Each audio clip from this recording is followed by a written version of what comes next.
আল্লাহ পাক বলেন তোমরা ইহুদি এবং নাসারাদেরকে বন্ধু হিসাবে গ্রহণ করবে না, এই জন্য করবে না কারণ ইহুদি এবং নাসারা তারা তাদের বন্ধু। আমার ভাইরা, আমার বন্ধুগণ, তার মানে আল্লাহ পাক বুঝালেন ইহুদিদেরকে, নাসারাদেরকে, খ্রিস্টানদেরকে বন্ধু হিসাবে গ্রহণ করা যাবে না, কারণ তারা আমাদের শত্রু। কেন শত্রু?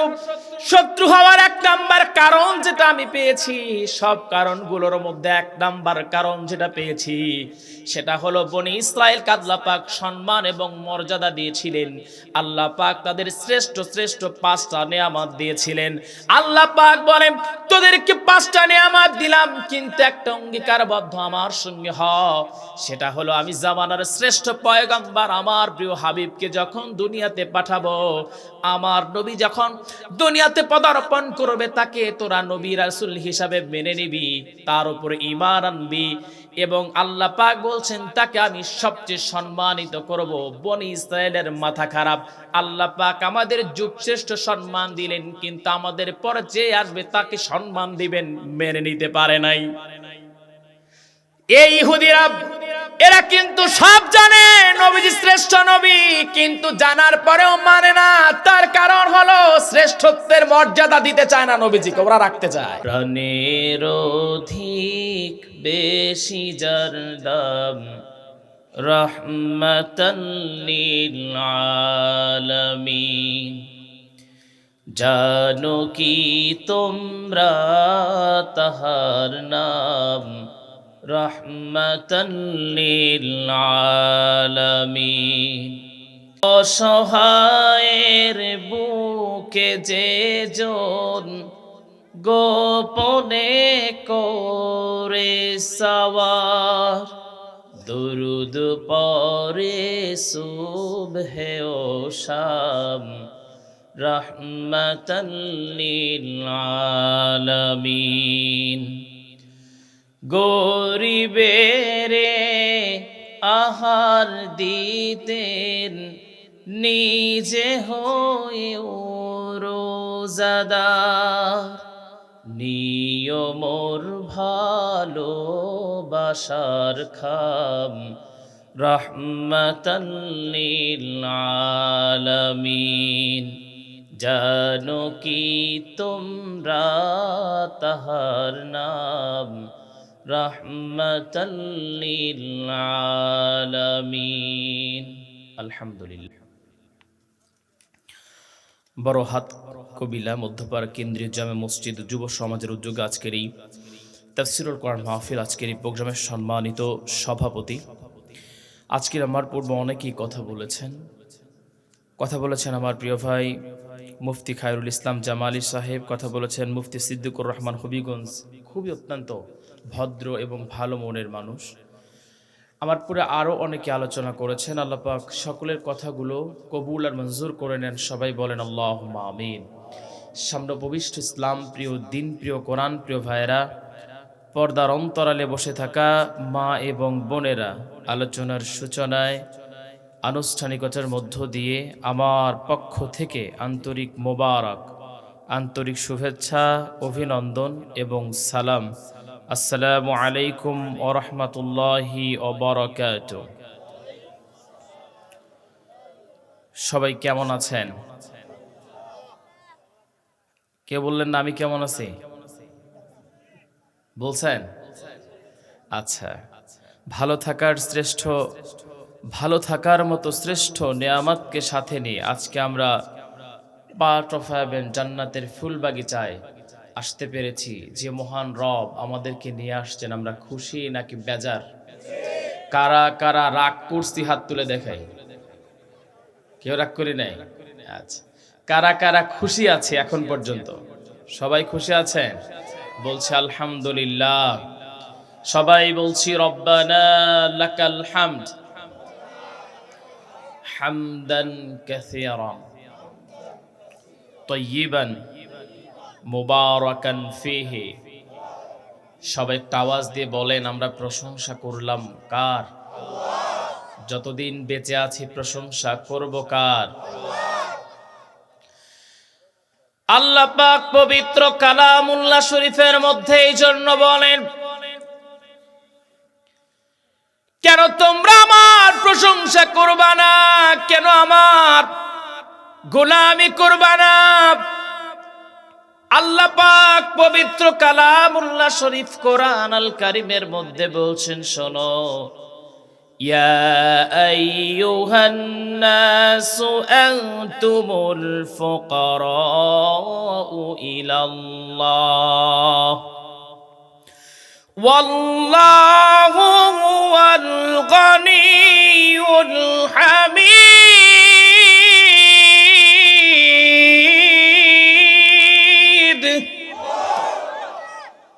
আল্লাহ পাক বলেন, ইয়া আইয়ুহান নাস, এখানে আল্লাহ পাক শুধু কোন নির্দিষ্ট কোন জাতি, নির্দিষ্ট কোন গোত্রকে আল্লাহ পাক সম্বোধন করেন নাই, বরঞ্চ তামাম বিশ্বের যত মানুষ রয়ে গেছে, আমি যতটুকু জানি 650 কোটি অথবা 700 কোটি, 750 কোটি, 800 কোটি পর্যন্ত মানুষ হতে পারে। আল্লাহ পাক সকল মানুষগুলোকে ডাইরেক্ট ডেকে বলছে, শোনো, আনতুমুল ফুকারাউ ইলাল্লাহ, একমাত্র তোমরা সবাই আমি আল্লাহর দিকে তাকিয়ে থাকো, তার মানে আমি আল্লাহর কাছে তোমরা মুখাপেক্ষী। জোরে কোন সুবহানাল্লাহ। আমার ভাইরা, আমার বন্ধুগণ, আল্লাহ পাক বলেন তোমরা সবাই আমি আল্লাহর দিকে মুখাপেক্ষী। এখন বুঝেন, আমরা সবকিছুর জন্য একজনের কাছেই তাকায়া থাকি। আজকে আমি তার একটা বাস্তব প্রমাণ পেলাম। আমি যখন আসতেছিলাম, আপনাদের কিশোরগঞ্জের পাগলা মসজিদ যে আছে, সেই মসজিদে গেলাম, দুপুরের নামাজটা আদায় করলাম। আমি দেখতে পেলাম একজন হিন্দু পরিবার, একজন মহিলা সেই মসজিদের সামনে এসে মোনাজাত ধরে আল্লাহর কাছেই চাচ্ছে। আমার ভাইরা, আমার বন্ধুগণ, ডাইরেক্ট ইনডাইরেক্ট দুনিয়ার সবাই আল্লাহর দিকে মুখাপেক্ষী। আল্লাহ পাক বলেন, কেন হবা না? গোলাম শোনো, তোমরা দুনিয়াতে যদি একে অপরের থেকে কিছু নিয়েও যদি তোমরা পরিপূর্ণ হতে পারো, আমি আল্লাহ পাক যেহেতু রহমান, তারপরে আমি আল্লাহ পাকের দয়া ছাড়া পরিপূর্ণ কখনোই হতে পারবে না। যেমন বিজ্ঞান প্রমাণ করেছে, বাবার ভিতর থেকে যে নাপাক পানিটা বের হয়, সেই নাপাক পানি থেকে আল্লাহ 4টা জিনিস বানান। সবাই একটু আওয়াজ দিয়ে বলবেন, কয়টা জিনিস বানান? রক্ত, গোশত, চর্বি আর চামড়া। মায়ের যে রেহেম আছে, সেই রেহেম থেকে আল্লাহ পাক আরো 4টা জিনিস বানান, চুল, ঘাড় আর পর্দা। এই মোট 8টা জিনিস হলো। আল্লাহ পাক বলেন, শোনো, এখনো পূর্ণাঙ্গ মানুষ তুমি হতে পারো নাই, পারবে না। আমি আল্লাহ পাক যেহেতু রহমান, আমি আল্লাহ পাক যেহেতু দয়ার সাগর, সেই জন্য আরো 5টা জিনিস যোগ করে একটা পূর্ণাঙ্গ মানুষ তৈরি করি। জোরে কোন সুবহানাল্লাহ।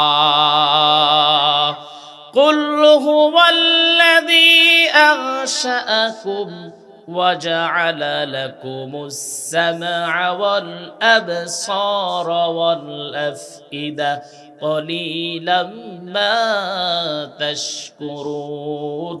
সবাই বলি আল্লাহু আকবার। আল্লাহ পাক বলেন, অন্য আয়াতের সমন্বয় করে আল্লাহ পাক জানিয়ে দিচ্ছেন, বান্দা শোনো, আপনারা সবাই একটা অ্যানসার দিবেন। একটা মানুষকে পরিপূর্ণ একটা রাজপুত্রের মতো তার চেহারা দেখা যায়, কিন্তু ওর ব্রেন ড্যামেজ, ওকে কি বলবেন? আল্লাহ পাক বলেন, ওর ব্রেন নামক নেয়ামতটা আমি নিজে দান করেছি। আল্লাহু আকবার। আল্লাহ পাক বলেন, সব ঠিক আছে, কিন্তু তোর চক্ষু নামক নেয়ামত যেটা দিয়ে তুই দেখবি, ওই চক্ষু নামক নেয়ামত দুনিয়ার কেউ দেয় নাই, আমি আল্লাহ পাক দিয়েছি।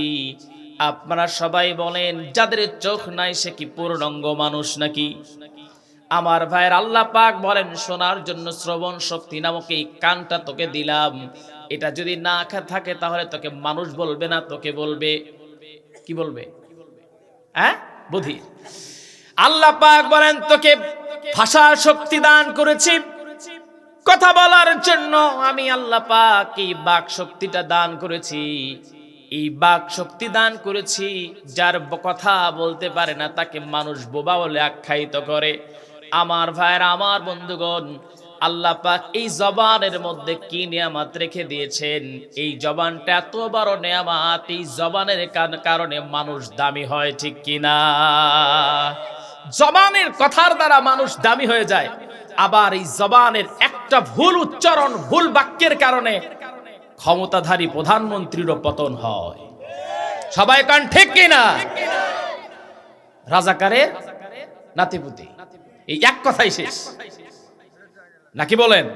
ফিরাউন কি বলেছিল? আনা রাব্বুকুমুল আলা। এই যে একটা বাক্য ফিরাউনকে ধ্বংস করেছে, ঠিক এই যে একটা বাক্য আপনার মুখ থেকে, আমার মুখ থেকে যদি নিজের অজান্তে এমন কিছু বের হয়ে যায়, হতে পারে আপনার আমার প্রিয় শ্রোতা পায়ের জুতা খুলে আমার দিকে নিক্ষেপ করবেন, এটাও পারে। এই জন্য এই জবানের কারণে ইন্না মিনাল বায়ানি লা সিহরুন, মানুষের ভাষার মধ্যে আল্লাহ পাক জাদু রেখেছেন। এই একই আলোচনা যদি ডক্টর মিজানুর রহমান আল আজহারি করেন, কি চমৎকার শোনাবে। এই একই তাফসির যদি আব্দুল্লাহ আল আমিন করেন, কি চমৎকার লাগবে। এই একই বয়ান যদি হাফিজুর রহমান সিদ্দিকী করেন, কি চমৎকার লাগবে। এই যে ভাষার যে একটা সুন্দর জাদু, ছন্দ, এগুলো দেওয়া কার? না হয় নাই, সবাই বলেন কার? আল্লাহ পাক বলেন এই ভাষা নামক এই মুখের জাদু আমি আল্লাহ পাক তোরে দান করেছি। চারটা জিনিস হলো আল্লাহ পাক বলেন, এরপরে তোকে আমি আল্লাহ পাক যেটা দান করেছি, জিহ্বার মধ্যে স্বাদ আর নাকের মধ্যে ঘ্রাণ শক্তি দিয়ে একটা পূর্ণাঙ্গ মানুষ আমি আল্লাহ পাক তৈরি করি। জোরে কোন সুবহানাল্লাহ। আমার ভাইরা, আমার বন্ধুগণ, যেহেতু গভীর রাত হয়ে গেছে, আমি লম্বা চওড়া আলোচনা করি না, আলোচনাও করব না। আমি সব মিলে যদি 12:30 পর্যন্ত আলোচনা করি, আপনারা থাকবেন নাকি? থাকবেন? 12:30 পর্যন্ত যথেষ্ট নাকি আরো লাগবে? আরো লাগবে না? আরো লাগবে না, এতেই হবে ইনশাআল্লাহ। আল্লাহ পাক বলেন, শোনো, যেহেতু তোদেরকে আমি এত কিছু দান করেছি, তাহলে আয় আমার সঙ্গে সম্পর্ক কর। আল্লাহু আকবার। আল্লাহ পাক চান বান্দা তার সঙ্গে সম্পর্ক করবে, আর দুনিয়ার কারোর সঙ্গে সম্পর্ক করবে না। এই জন্য আল্লাহ পাক পবিত্র কালামুল্লাহ শরীফের মধ্যে বলছেন, আজকের আয়াতকৃত তেলাওয়াত, ইন্নামা ওয়ালিয়ুকুমুল্লাহু ওয়া রাসূলুহু والذين آمنوا الذين يقيمون الصلاة ويؤتون الزكاة وهم راكعون। আল্লাহ পাক বলেন, এই জন্য আমি আল্লাহ পাক বলি, দুনিয়ায় 3 জনের বন্ধু বানাবি, আর কাউরে বন্ধু বানাবি না। এই 3 জন ছাড়া, কথা বলে, 3 জন ছাড়া কাউরে বন্ধু বানাবি না। আজকে যেহেতু যুবকদের প্রোগ্রাম, আমার যুবক ভাইদেরকে বলি, শোনো, এই দুনিয়ায় যদি সাফল্য মণ্ডিত হতে চাও, চাকরির ক্ষেত্রে, ব্যবসার ক্ষেত্রে, দুনিয়ার সব জায়গায় যদি সাফল্য মণ্ডিত হতে চাও, তাহলে 3টা জায়গায় 3জনকে তুমি বন্ধু হিসাবে গ্রহণ করে নিবে। আল্লাহর কসম, আজকের আলোচনা যারা মনোযোগ দিয়ে শুনবে, এর উপর আমল করবে, গ্যারান্টি দিয়ে বলে গেলাম, আল্লাহ দুনিয়া এবং আখিরাতে ওরে সফল কাম দিয়া দিবে। আমার ভাইরা, আমার বন্ধুগণ, 1 নাম্বার আল্লাহ পাক বলছেন, ইন্নামা ওয়ালিয়ুকুমুল্লাহ। 1 নাম্বার, আমি আল্লাহরে বন্ধু বানাবি। সুবহানাল্লাহ। আল্লাহ ছাড়া আমাদের আর কেউ বন্ধু আছে? ভাই একটু আওয়াজ দিয়ে বলেন, আছে? আছে ভাই? আল্লাহ ছাড়া কেউ আমাদের বন্ধু নাই। দুনিয়াতে যদি আপনি মনে করেন আপনার স্ত্রী আপনার বন্ধু, অনেকেই বলে স্ত্রী বন্ধু হলে সেটা বড় সুন্দর, কিন্তু আমি বলি স্ত্রীর চেয়েও একজন প্রিয় বন্ধু আছে। আবার অনেকে অনেকজনকে বন্ধু বানান, কিন্তু আমি বলি তার পূর্বে আরেকজন বন্ধু আছেন, তিনি অন্য কেউ নন, তিনি আমার আপনার রব, মহান রব্বুল আলামিন। জোরে কোন সুবহানাল্লাহ। আল্লাহ পাক বলেন, শোনো, তুমি আমাকে যদি বন্ধু হিসেবে গ্রহণ করে নাও, তাহলে আমি আল্লাহ পাক তোমাকে যেই কাজটা করব সেটা হলো, আল্লাহু ওয়ালিয়ু ওয়ালিয়ুল্লাযীনা আমানু ইউখরিজুহুম মিনাজ-যুলুমাতি ইলান-নূর। সবাই বলি আল্লাহু আকবার। আল্লাহ পাক বলছেন, যদি তোরা আমারে বন্ধু হিসাবে গ্রহণ করে নিস, তাহলে আমি আল্লাহ পাকের একটা দায়িত্ব আছে। আমার ভাইরা, আমার বন্ধুগণ, আমি যদি আপনাদের মধ্যে কাউকে বন্ধু এখানে নিযুক্ত করে যাই, বন্ধু বানিয়ে যাই, তাহলে আমার সেই বন্ধুর উপরে আমার একটা দায়িত্ব হবে। ওই বন্ধুর কেমনে ভালো হয় সেটা আমার দেখা, কেমন করে দুনিয়া এবং আখিরাতে সাফল্যমণ্ডিত হবে সেই দায়িত্ব নেয়া। আল্লাহ পাক বলেন, শোন, তুই যদি আমি আল্লাহরে বন্ধু হিসেবে গ্রহণ করে নিস, তাহলে আমি আল্লাহ পাকের একটা দায়িত্ব অর্পিত হয়ে যায়। আর সেই দায়িত্বটা হলো, তুই যদি অন্ধকারের মধ্যে থাকিস, আমারে বন্ধু হিসাবে যেদিন থেকে গ্রহণ করবি, আমি আল্লাহ পাকের দায়িত্ব হলো তোরে আমি আলোর রাস্তা দেখায়া দেব। আল্লাহু আকবার। আমার ভাইয়ের, আল্লাহ যদি আপনারে আলো দেখায়া দেয়, আর কেউ অন্ধকারে নিতে পারবে? ভাই সবাই বলেন, পারবে? আমার ভাইয়ের, আমার বন্ধুগণ, ঠিক তারপরের স্টেপে আল্লাহ পাক বলছেন, ওয়াল্লাযীনা কাফারু আউলিয়াউহুমুত তাগুতু ইউখরিজুনাহুম মিনান নূরি ইলাজ যুলুমাত উলাইকা আসহাবুন নারি হুম ফিহা খালিদুন। সবাই বলি আল্লাহু আকবার। আল্লাহ পাক বলছেন তার বিপরীত কথা। এইবার আল্লাহ পাক বলেন, আমি আল্লাহর ছাড়া যদি দুনিয়ার কোন কাফের, মুশরিক, বেঈমান, নাস্তিক, মুরতাদ রে, যে বলে আমি মুসলিম নাকি হিন্দু তাও জানি না, এমন কাউরে যদি তুই বন্ধু হিসাবে গ্রহণ করে নিস, আল্লাহ পাক দেখে বলছেন, শোন, তোর জন্য আমি আল্লাহ পাক, তুই যদি আলোর মধ্যেও থাকিস, আমি আল্লাহ পাক নিজ হাত দিয়ে তোরে অন্ধকারের মধ্যে নিয়ে যাব। নাউজুবিল্লাহ। শুধু তাই না, হুম ফিহা খালিদুন। আল্লাহ পাক এখানে বলছেন যে উলাইকা আসহাবুন নার, ওকে জাহান্নামের আগুনের মধ্যে নিক্ষেপ করব, হুম ফিহা খালিদুন, সেখানে চিরস্থায়ী সে থাকবে। নাউজুবিল্লাহ। তাহলে আমি কি বুঝালাম? তিনজন রে বন্ধু হিসাবে গ্রহণ করবেন। এক নাম্বার আল্লাহ পাক। আল্লাহ বলছেন, তুই যদি আমারে বন্ধু হিসাবে গ্রহণ করিস, তাহলে আমার একটা দায়িত্ব আছে। দায়িত্ব হলো, তোরে আমি অন্ধকার থেকে আলো দেখায়া দেব। আর তুই যদি আমাকে ছাড়া কাফের রে বন্ধু হিসেবে গ্রহণ করিস, তাহলে আমি আল্লাহ পাক কি দায়িত্ব পালন করব, সেটা হলো তোকে আমি অন্ধকারের দিকে ঠেলে দেব এবং তোকে জাহান্নামে নিক্ষেপ করব। আমার ভাইয়েরা, প্রমাণ স্বরূপ বলি, সৌদি আরবের কথা। তারা ছিল আলোর মধ্যে। আলো ছিল না সৌদি আরবে? সৌদি আরবে আলো ছিল। এই আলোটা ছড়াতে গিয়ে আমার আপনার প্রিয় নবীজি তায়েফের ময়দানে রক্ত ঝরিয়েছিলেন, উহুদের ময়দানে নবীজি রক্ত ঝরিয়েছিলেন। তারপরে সৌদি আরব সহ তামাম বিশ্বে আলোকিত হয়ে গিয়েছিল ইসলামের আলো। আজকে সৌদি আরব যেহেতু আল্লাহরে বন্ধু হিসাবে গ্রহণ করে নাই, প্রেসিডেন্ট গুলো তারা বন্ধু হিসাবে গ্রহণ করেছে বেনিয়ামিন নেতানিয়াহুকে, ইসরায়েল রে বন্ধু হিসাবে গ্রহণ করেছে ওই ডোনাল্ড ট্রাম্পদের বন্ধু হিসাবে গ্রহণ করার কারণে তাদের মধ্যে আজকে যেই ধরনের খাসলত ঢুকে গেল, সেই খাসলত হলো সৌদির মেয়েদেরকে ধীরে ধীরে তারা উলঙ্গ করেছে। জোরে কর নাউজুবিল্লাহ। এর চেয়ে বড় উদাহরণ আমার আর জানা নাই। আপনারা কি আমার আলোচনা বুঝতেছেন ভাই? বোঝা যাচ্ছে?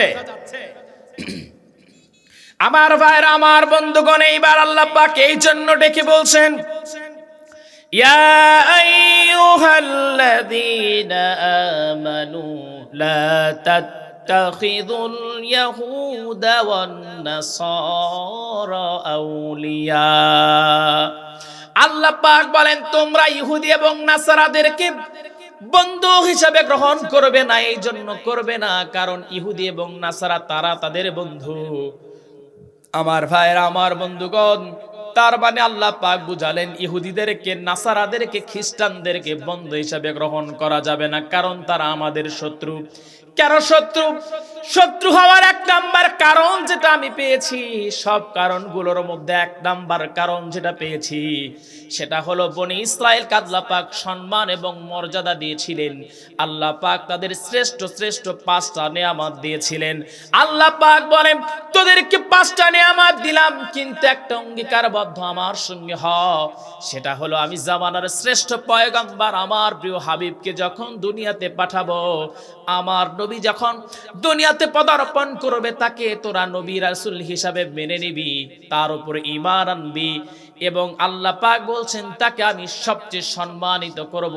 বনি ইসরায়েলের মাথা খারাপ, আল্লাহ পাক আমাদের যুগ শ্রেষ্ঠ সম্মান দিলেন, কিন্তু আমাদের পরে যে আসবে তাকে সম্মান দিবেন মেনে নিতে পারে নাই। এই ইহুদিরা এরা কিন্তু সব জানে নবীজি শ্রেষ্ঠ নবী, কিন্তু জানার পরেও মানে না। তার কারণ হলো শ্রেষ্ঠত্বের মর্যাদা দিতে চায় না নবীজিকে, ওরা রাখতে চায়। যেমন করে ক্ষমতার চেয়ার কেউ ছাড়তে চায় না। কথা বুঝেন নাই? আমার ভোটের দরকার নাই, আমার ক্ষমতার চেয়ার লাগবে, এমন কিছু লোক আছে না নাই? আমার ভাইরা, আমার বন্ধুগণ, সব কথা তো বলা যায় না। আমি কোরআন এবং হাদিস দিয়ে বলবো, যদি বাপের বেটা হন আমার ভুল ধরে দেখা। আমার ভাইরা, আমার বন্ধুগণ, কষ্ট নিচ্ছেন আপনারা? আমার ভাইরা, আমার বন্ধুগণ, ইহুদিরা কেমন আমাদের শত্রু এটা লিখে নেন, সেটা শুনেন। শানে রিসালাতের এমির মধ্যে আসছে, ইহুদিদের ওই সময় একটা পাদ্রী ছিল যার নাম ছিল জালবিব। সবাই আওয়াজ দিয়ে বলেন, নাম কি ছিল? জালবিব। এই জালবিব সে একটা বড় মাপের পাদ্রী, ইহুদিরা তাকে প্রভুর মতো মানে। এই জালবিব তার একটা সন্তান ছিল, সন্তানটার নাম ছিল হুবাব।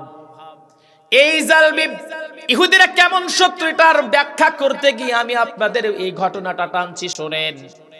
এই জালবিব চিন্তা করলো, আমার সন্তান হুবাব এ তো ভবিষ্যতে একটা পাদ্রী হবে আমি মরে যাওয়ার পর, তাহলে আমার সন্তান যেন খুব সুন্দরভাবে তার কওমের মানুষগুলোকে পরিচালিত করতে পারে, সেই জন্য কিছু দিক নির্দেশনা তিনি দান করলেন সন্তানকে। যেমন করে, আমার বাবা একজন বড় মাপের আলেম, আমার বাবা আমাকে হাদিস নিয়ে দেখ শোনান, বাবা এটা পড়ো। আমার বাবা এই আয়াতটা নিয়ে আসেন, এই ঘটনাটা নিয়ে আসেন, আমাকে আলোচনা যেন আমার জন্য সহজ হয়ে যায়।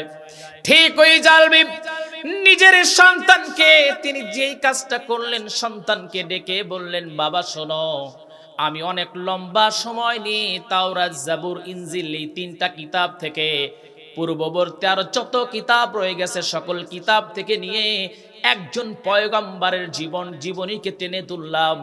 তার আলামত, তিনি কেমন হবেন, সকল বর্ণনা আমি আমার একটা লেখনির মধ্যে তুলে ফেললাম।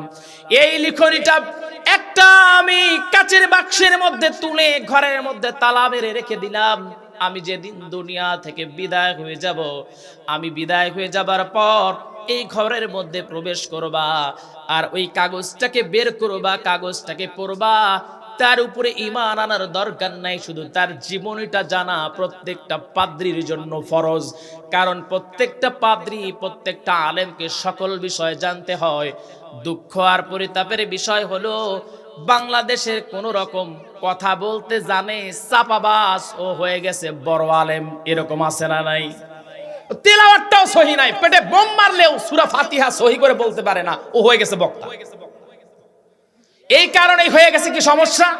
সমস্যাটা হলো এই হকপন্থী আলেম এবং এই বাতিলপন্থী আলেমের মধ্যে আজকে দ্বন্দ্ব লেগে গেছে।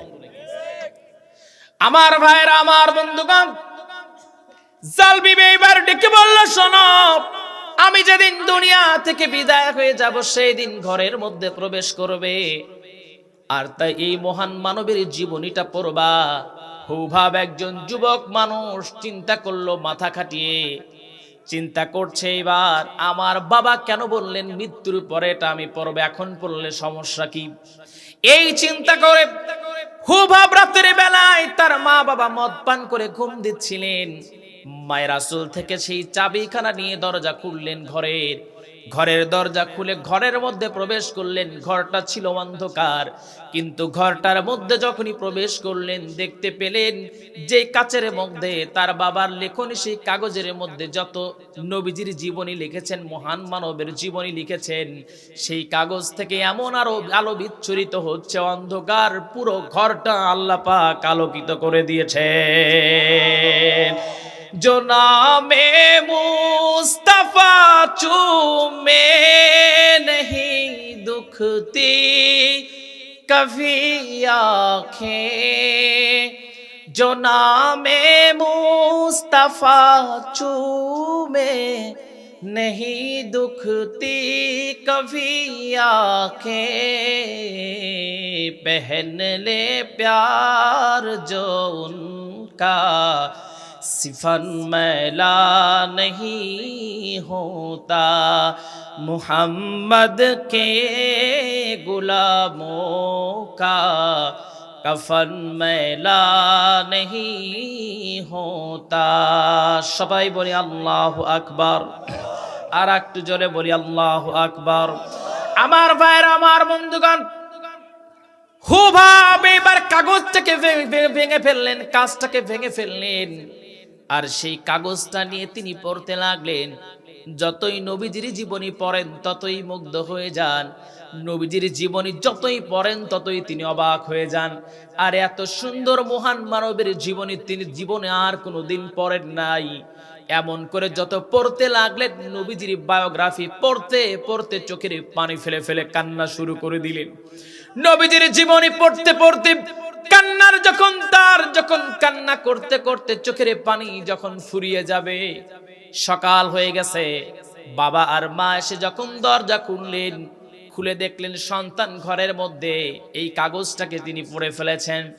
জালবি এবার সন্তান হুবাবকে ডেকে বলছেন, হুবাব রে শোনো, তোমাকে নিষেধ করেছিলাম তুমি কখনোই মহান মানবের জীবনী আমি বেঁচে থাকাকালীন পড়বা না, কেন তুমি পড়লা? হুবাব এবার পাগলের মতো কান্না করে আর ডেকে বলে, বাবা তুমি এত সুন্দর একজন মহান মানবের জীবনী জানো, কিন্তু তারপরেও কেন তার উপরে ঈমান আনো নাই? তাকে কেন মেনে নাও না?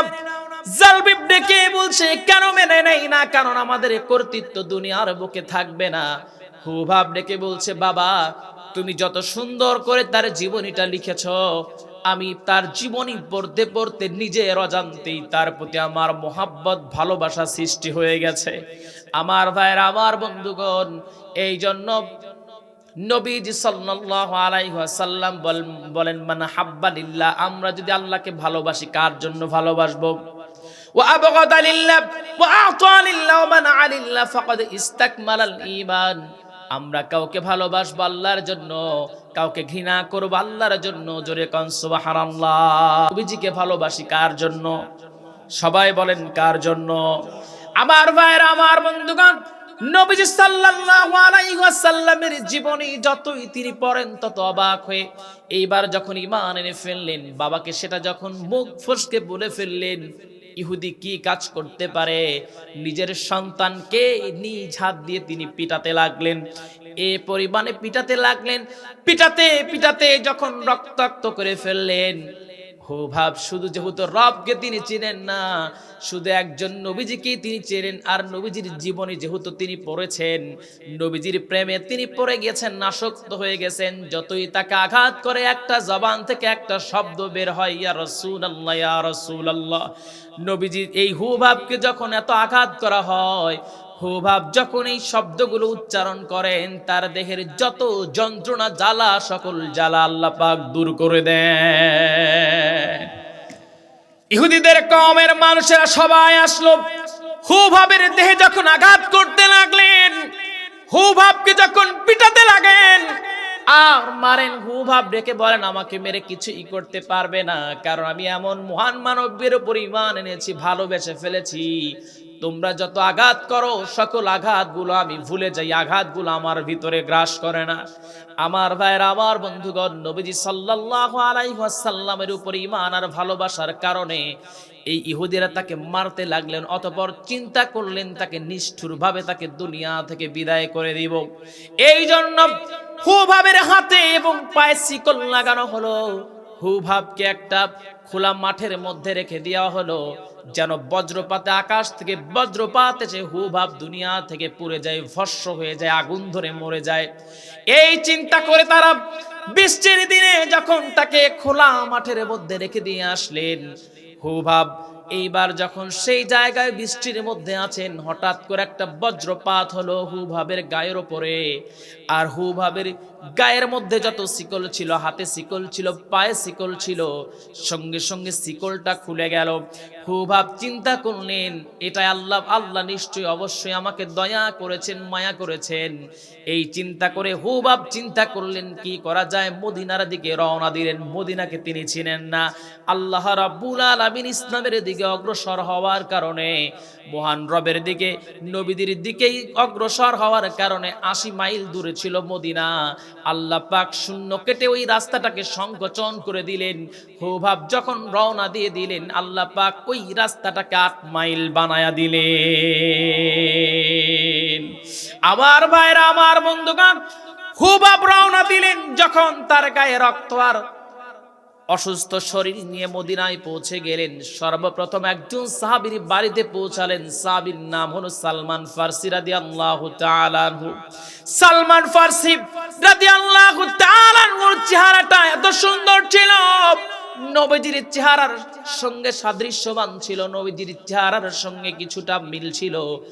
এইবার যখন সালমান ফারসি রাদিয়াল্লাহু তাআলা আনহুর বাড়ির মধ্যে গিয়ে যখন সেন্সলেস হয়ে পড়ে গেছেন, জ্ঞান হারিয়ে ফেলেছেন, সালমান ফারসি রাদিয়াল্লাহু তাআলা আনহু যখন দেখলেন, ধরলেন আর তার চোখ মুখে পানি দিলেন, তাকে পবিত্র করলেন, ফ্রেশ করলেন, দেহের ময়লাগুলো ঝেড়ে দিলেন। এরপরে ডেকে বলছে, কে গো তুমি? তোমাকে তো চিনলাম না যুবক। যুবক ডেকে বলছে, আপনি কি মদিনার নবী নাকি যার জীবনী আমি আমার বাবার লেখনী কাগজের মধ্যে পেয়েছি?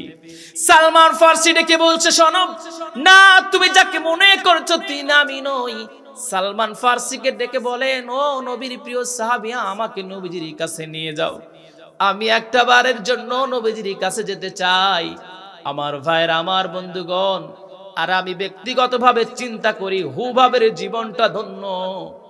যদিও সে আঘাতপ্রাপ্ত হয়েছে, কিন্তু ওই সময় আল্লাহ পাক তাকে জন্ম দিয়েছিলেন, দয়া করেছিলেন বলেই আমার নবীজির দেখা পেয়েছিলেন। আমাদের জীবনে জানি না সেই সৌভাগ্যটা আল্লাহ পাক দান করবেন কিনা। জীবনে একটা বারের জন্য মনটা চায় যদি ডানা থাকতো, উড়ে মদিনায় চলে যেতাম, আমার নবীজির রওজার পাশে দাঁড়াতাম। কত মানুষ হজ করার জন্য যায়, অনেকের কাছে বলে দেই, আমার সালামটা মদিনার নবীজির রওজায় পৌঁছায়া দিও। আমার একজন বন্ধু আছেন, প্রতি বছর যান। আমি ডেকে বলি, ভাই যদি সামনাসামনি বলতে না পারি, আমি বুঝতে পারি সে গিয়েছেন, তখন ফোন করি আর ডেকে বলি, আমার সালামটা মদিনার নবীজির রওজায় পৌঁছায়া দিও।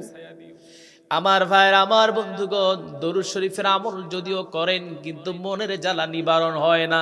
শুধু মনটা চায়, প্রকৃত ইমানদার, প্রকৃত মুমিনদের মনটা বড় চায় জীবনে একটা বারের জন্য হলেও নবীজির রওজার পাশে দাঁড়ানো। আমার ভাইয়ের, আমার বন্ধুগণ, আল্লাহর কাছে প্রত্যেকটা মুনাজাতে এই জন্য বলি, আল্লাহ জীবনে একটা বারের জন্য হলেও মদিনার নবীজির সঙ্গে আমাদের দিদার করে দিও। হোক সেটা রওজার সামনে, আর হোক সেটা স্বপ্ন যোগে। আমরা এই দোয়াটা করি, আল্লাহ যেন কবুল আর মঞ্জুর করে নেন। সবাই বলেন আল্লাহুম্মা আমিন। আর একটু জোরে বলেন আল্লাহুম্মা আমিন।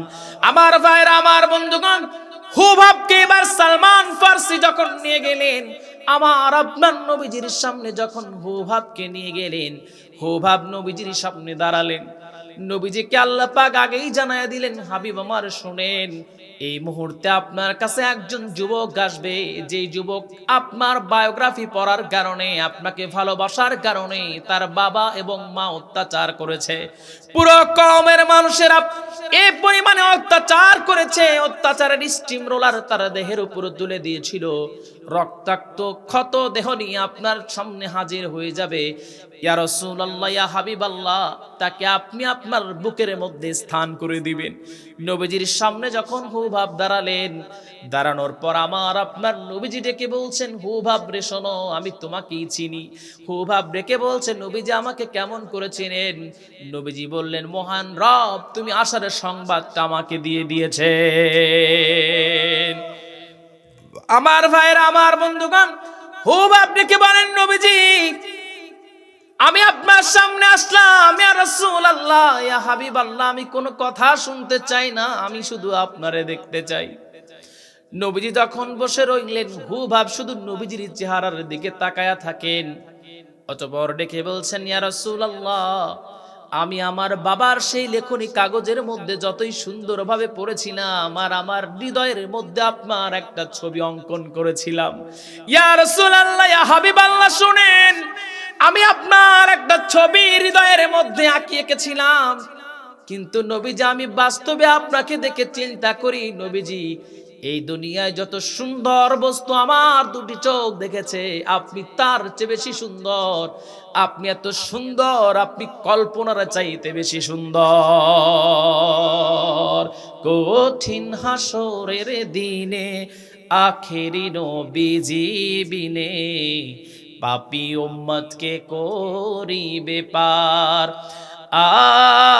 আর পাপী উম্মত কে করিবে পার। যত আল্লাহর নবী রবে, নফসি নফসি বলবে সবে, কাঁদবে সবে হয়ে আলাচার।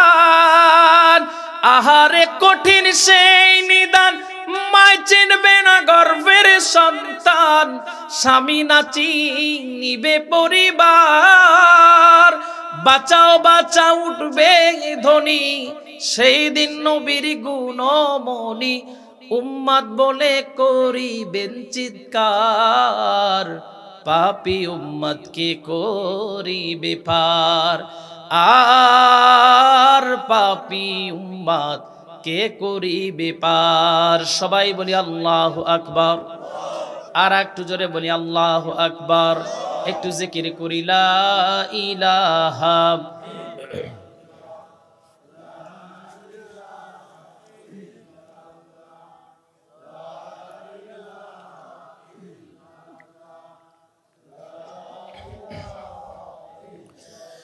লা ইলাহা লা ইলাহা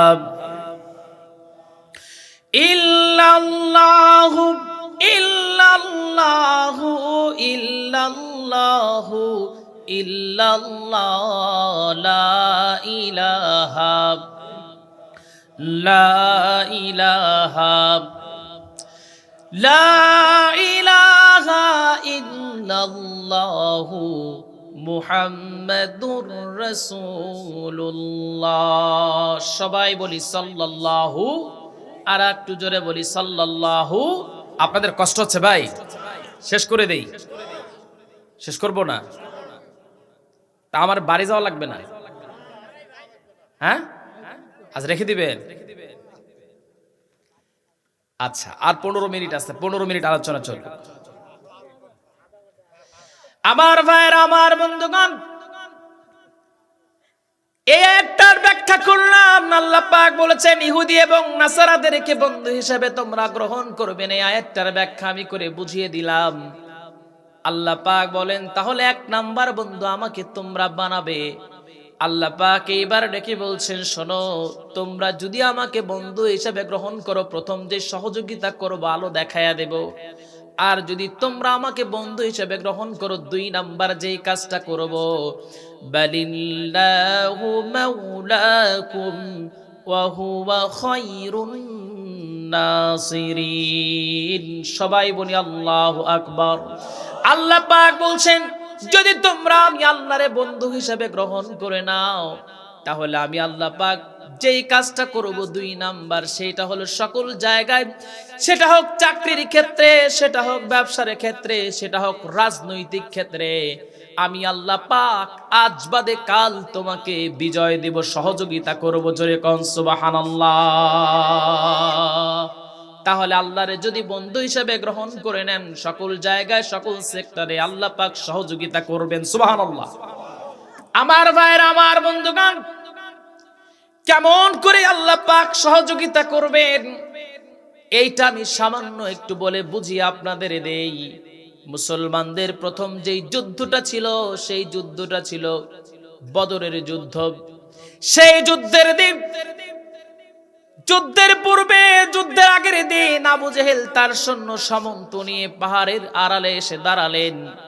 এমন একটা পজিশন তিনি খুঁজে নিলেন, যেই পজিশনটা মাটিটা ছিল আঠালো মাটি, যেখান থেকে যুদ্ধ করার জন্য বড় পারফেক্ট জায়গা। মানে ওরা ধরে নিল এখানে থেকে যদি যুদ্ধ করি অবশ্যই দুনিয়ার কোনো পরাশক্তি আমাদের পরাজিত করতে পারবে না। আমার আপনার নবীজি সাইয়্যিদুল কাউনাইন রাহমাতাল লিল আলামিন যখন সাহাবায়ে কেরামদের নিয়ে যখন গেলেন, ভালো কোনো জায়গা না পেয়ে নবীজি একটা কূপের কাছে তাঁবু গাড়তে বললেন, যেই কূপের নামটা ছিল বদর। কূপের পানি ছিল লবণাক্ত। নবীজি সাল্লাল্লাহু আলাইহি ওয়াসাল্লাম যখন তার পবিত্র জবানের যখন থুতু মুবারক ওই কূপের মধ্যে নিক্ষেপ করলেন, আল্লাহ রাব্বুল আলামিন ওই কূপের পানিটাকে আল্লাহ পাক মিঠা পানি বানায়া দিলেন। আমার ভাইরা, এই যে আল্লাহর সহযোগিতা শুরু হয়ে গেল। নবীজি সাল্লাল্লাহু আলাইহি ওয়াসাল্লাম সাহাবায়ে কেরামদেরকে নিয়ে সেখানে দাঁড়ালেন। যেমন জায়গায় দাঁড়ালেন সেটা হলো বালুর মাটি। এই বালির ওপরে যখন নবী সাহাবায়ে কেরামদের নিয়ে দাঁড়ালেন, সেই বালির মধ্যে সবাই আওয়াজ দিয়ে বলবেন, বালির মধ্যে কি দৌড়ানো যায় নাকি? নবীজি সাল্লাল্লাহু আলাইহি ওয়াসাল্লাম যখন সেখানে তাঁবু গাড়তে বললেন, বিকেলের মধ্যে এ পরিমাণে বৃষ্টি বর্ষণ হলো। বৃষ্টি বর্ষণের চোটে বালু মাটি শক্ত হয়ে গেল, আর আঠালো মাটি আবু জেহেলরা যেখানে দাঁড়ায় ছিল সেটা কাদা হয়ে গেল। রাতের বেলায় সাহাবায়ে কেরামের প্রচুর পরিমাণে ঘুম নামক নিয়ামত আল্লাহ পাক তাদেরকে দান করে দিলেন। আমার ভাইরা, আমার বন্ধুগণ, ঘুম এত বড় নিয়ামত।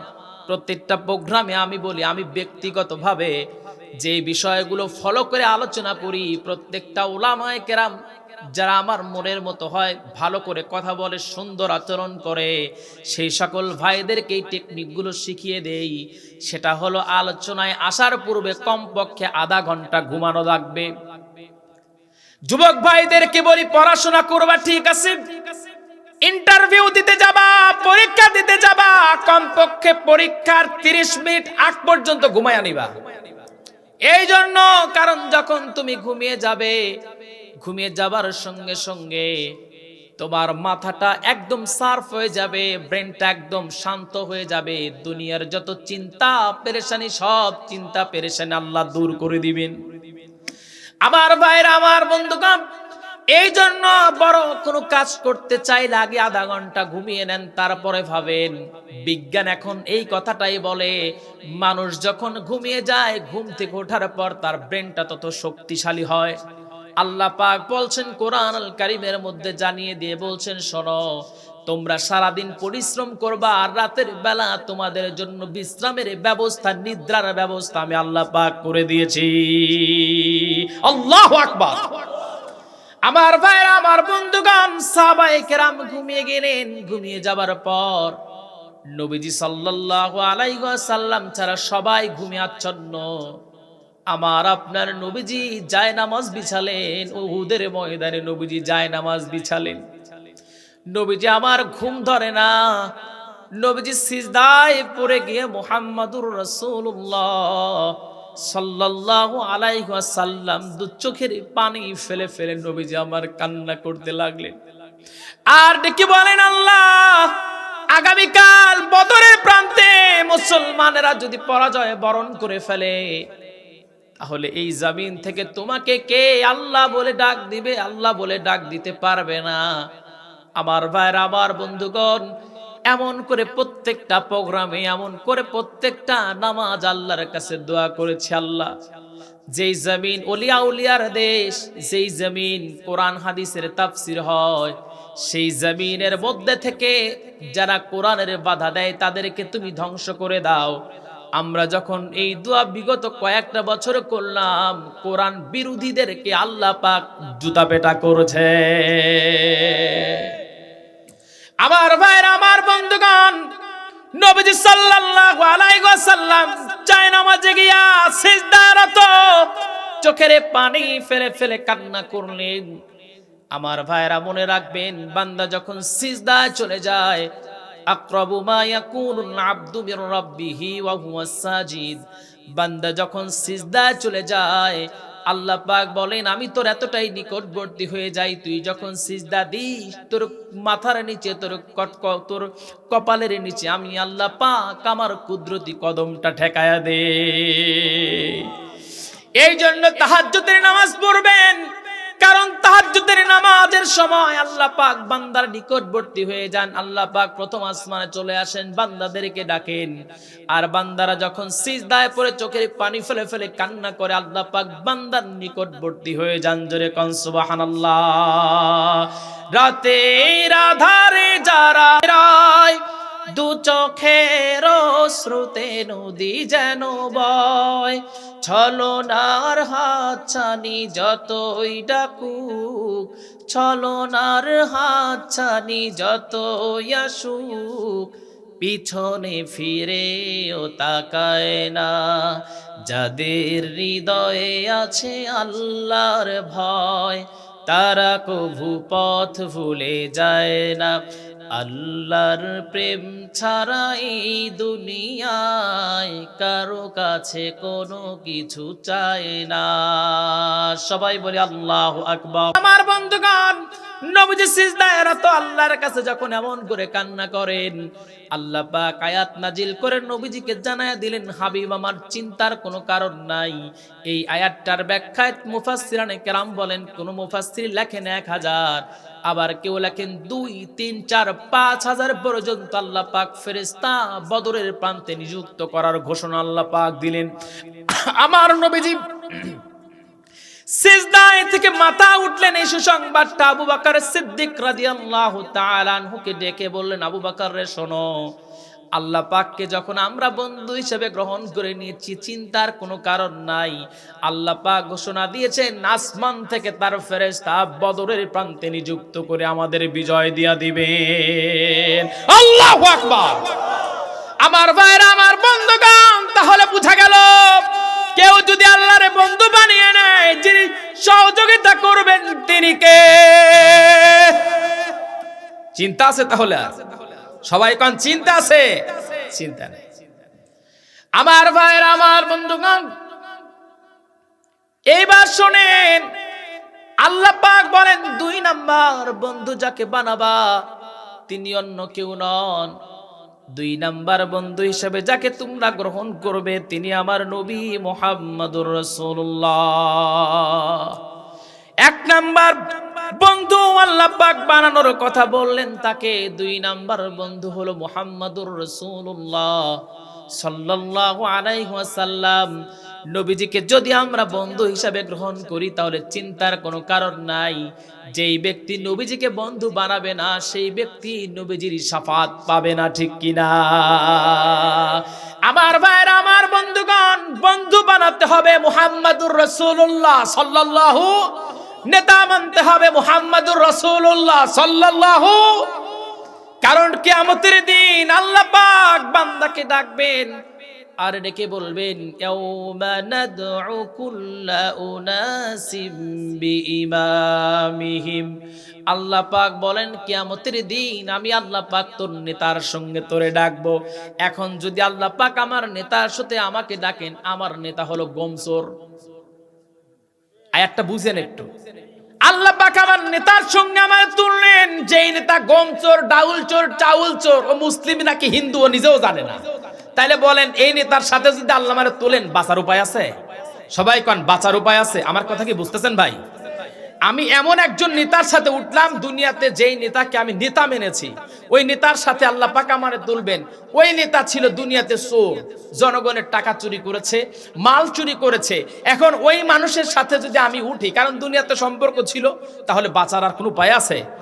কিন্তু দুনিয়াতে যদি নেতা মানি ওই একজনকে আতিউল্লাহ ওয়া আতিউর রাসূল ওয়া উলিল আমরি মিনকুম, আল্লাহ এবং তার রাসূলকে আমরা যদি অনুসরণ করি, অনুকরণ করি, আমার ভাইরা আমার বন্ধুগণ, আমিরদেরকে যদি অনুসরণ করি, আমির কারা? যারা আল্লাহ এবং তার রাসূলের দেখানো, নবীজির দেখানো পথে যারা জীবন পরিচালিত করে তারা হলো আমির। তাদেরকে যদি আমির হিসেবে গ্রহণ করে নেই তাহলে একজনকে মানা হবে, একজনকে ফলো করা হবে, একজনকে নেতা মানা হবে, তিনি হলেন মুহাম্মাদুর রাসূলুল্লাহ। আমার ভাইরা আমার বন্ধুগণ, তাহলে নেতা মানবো কারে? কথা কয় না এখন। নেতা মানবো কারে বলেন? নবীজি সাল্লাল্লাহু। নবীজি কেমন নেতা ছিলেন, কেমন বন্ধু ছিলেন? শেষ করে দেই ভাই, শেষ করে দেই না, অনেক রাত হয়ে গেছে। আগামীকাল ফজরের নামাজ আছে না? হ্যাঁ, 1টা পর্যন্ত না ভাই, শেষ করে দিই। আপনাদের ইমাম সাহেব হুজুরও বলতেছে যে আগামীকাল ফজরের নামাজ আছে। আমার ভাইরা আমার বন্ধুগণ, নবী সাল্লাল্লাহু আলাইহি ওয়াসাল্লাম তিনি কেমন নেতা ছিলেন? নবীজি সাল্লাল্লাহু আলাইহি ওয়াসাল্লাম যেদিন মক্কা থেকে যেদিন নবীজি বিতাড়িত হবেন, নবীজি সেই রাত্রিতে হিজরত করবেন, সেই রাত্রিতে নবীজি সাল্লাল্লাহু আলাইহি ওয়াসাল্লাম, আল্লাহ পাক যখন বললেন নবীজি আপনি হিজরত করেন, নবীজি সাল্লাল্লাহু আলাইহি ওয়াসাল্লাম হিজরত করবেন। নবীজির মনটা বড় চাইলো কাবা শরীফের পাশে গিয়ে যদি একটু সিজদা করা যেত কাবা শরীফকে। এই চিন্তা করে গভীর রাত্রিতে নবীজি কাবা শরীফের পাশে গিয়ে দাঁড়ালেন। ওসমান বিন তালহাকে ডেকে বললেন, ওসমান বিন তালহা, তোমার কাছে কাবা শরীফের চাবি আছে, একটু চাবিটা আমাকে দিয়ে দাও।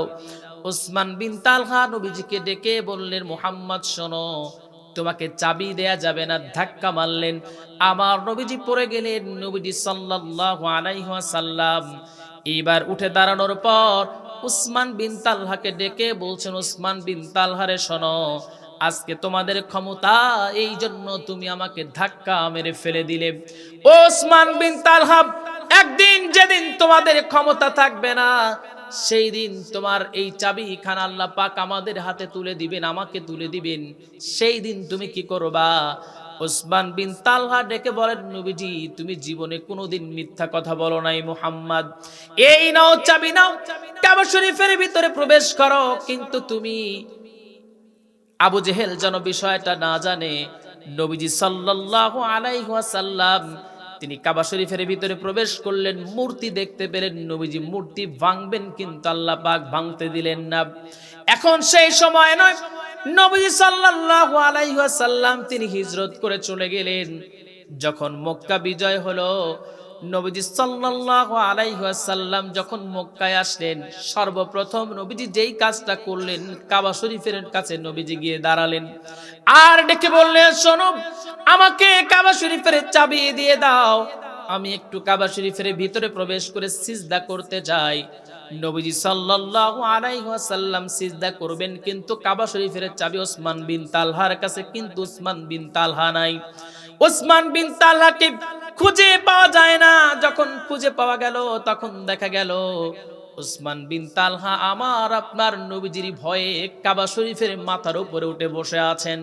টাকা নামানো হলো, ওসমান বিন তালহার কাছ থেকে নবীজি চাবি নিলেন। নবীজি কাবা শরীফের দরজা খুলে সেখানে প্রবেশ করলেন, সকল মূর্তিগুলো নবীজি ভেঙে ফেললেন। আমার ভাইরা আমার বন্ধুগণ, নবীজি মূর্তি ভাঙার পর নবীজি সেখানে নামাজ আদায় করলেন।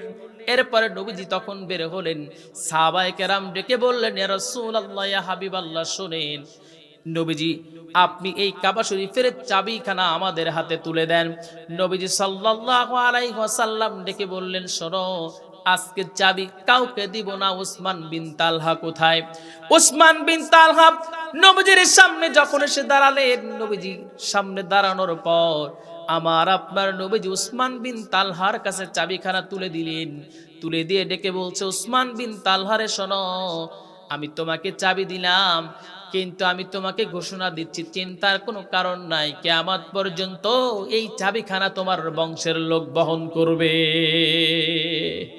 ওসমান বিন তালহা ডেকে বলে, মুহাম্মদ শোনো, যেদিন রাতের বেলায় তুমি আমার কাছে এসেছিলে আর বলেছিলে একদিন আল্লাহ পাক তোমার হাতের ওই ক্ষমতার চাবি আমার হাতে দিয়ে দিবেন, সেদিন আমি বুঝতে পেরেছিলাম যে জীবনের ঠাট্টার ছলে মিথ্যা কথা বলেন নাই মুহাম্মদুর রাসূলুল্লাহ সাল্লাল্লাহু আলাইহি ওয়াসাল্লাম। অতএব মুহাম্মদ ক্ষমতার এই চাবিটা পেয়ে যাবে। ও মুহাম্মদ, সেদিন থেকে মনস্থির করেছিলাম তোমার উপর আমি ঈমান আনবো। আবার আজকে তুমি যেই নজির পেশ করলে, আমাকে তুমি আঘাত করতে পারতে, কিন্তু সেটা করলে না। আসলেই তুমি দয়ার নবী, মায়ার নবী, তুমি শ্রেষ্ঠ একজন প্রিয়তম ব্যক্তি। ও মুহাম্মদ, আমাকে তুমি পড়ায়া দাও সেই মধুর কালেমা লা ইলাহা ইল্লাল্লাহু মুহাম্মাদুর রাসূলুল্লাহ। সবাই বলি লা ইলাহা ইল্লাল্লাহু মুহাম্মাদুর রাসূলুল্লাহ। সবাই বলি সাল্লাল্লাহু, একটু জিকির করি লা ইলাহা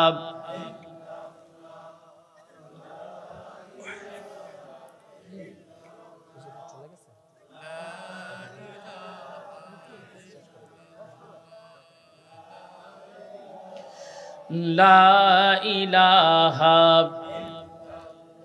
লা ইলাহা লা ইলাহা ইল্লাল্লাহু মুহাম্মাদুর রাসূলুল্লাহ। সবাই বলি সাল্লাল্লাহু।